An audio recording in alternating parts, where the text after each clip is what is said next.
Hi, this is Teacher Shannon again. Today I'm going to read a book called Caps for Sale, written by Esfer Slobodkina.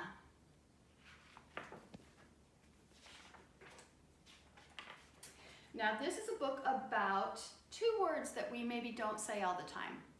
One word is peddler, and that means someone who walks around selling something. They travel around and sell something. And the other word is caps, which just means hats. Once there was a peddler who sold caps, but he was not like any ordinary peddler, carrying his wares on his back. He carried them on top of his head. First he had his own checked cap, then a bunch of gray caps, then a bunch of brown caps, then a bunch of blue caps, and on the very top, a bunch of red caps. He walked up and down the streets holding himself very straight so as not to upset his caps. As he went along, he called, "Caps! Caps for sale! 50 cents a cap!" One morning he couldn't sell any caps.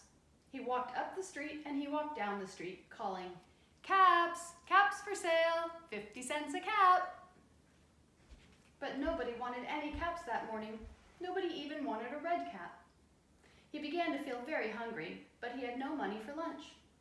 "I think I'll go for a walk in the country," he said. And he walked out of town, slowly, slowly, so as not to upset his caps.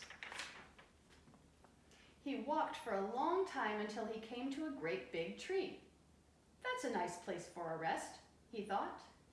And he sat down very slowly under the tree and leaned back little by little against the tree trunk, so as not to disturb the caps on his head.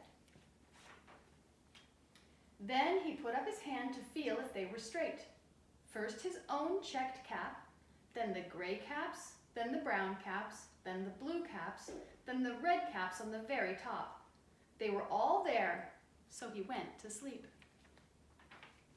He slept for a long time. When he woke up, he was refreshed and rested.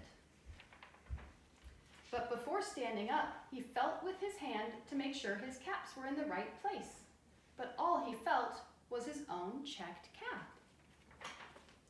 He looked to the right of him, no caps. He looked to the left of him, no caps.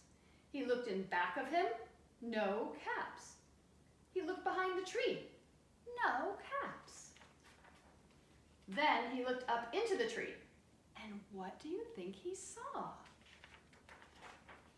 On every branch sat a monkey. On every monkey was a gray or a brown or a blue or a red cap.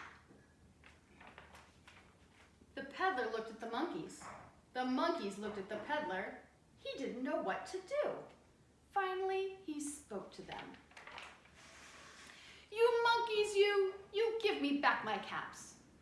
But the monkeys only shook their fingers back at him and said, "See, see, see." This made the peddler angry, so he shook both hands at them and he said, "You monkeys, you give me back my caps." But the monkeys only shook their hands back at him and said, "See, see, see." Now he felt quite angry. He stamped his foot and he said, "You monkeys, you give me back my caps." But the monkeys only stamped their feet back at him and said, "See, see, see." By this time, the peddler was really very, very angry. He stamped both his feet and shouted, "You monkeys, you give me back my caps." But the monkeys only stamped both their feet back at him and said, "See, see, see." At last, he became so angry that he pulled off his own cap and he threw it on the ground and began to walk away. But then each monkey pulled off his cap. And all the gray caps and all the brown caps and all the blue caps and all the red caps came flying down out of the tree. So the peddler picked up his caps and put them back on his head. First his own checked cap, then the gray caps, then the brown caps, then the blue caps, then the red cap on the very top.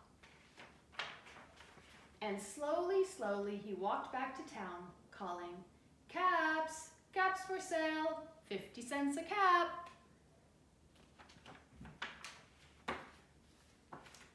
That's the end. Thank you so much for listening. Bye.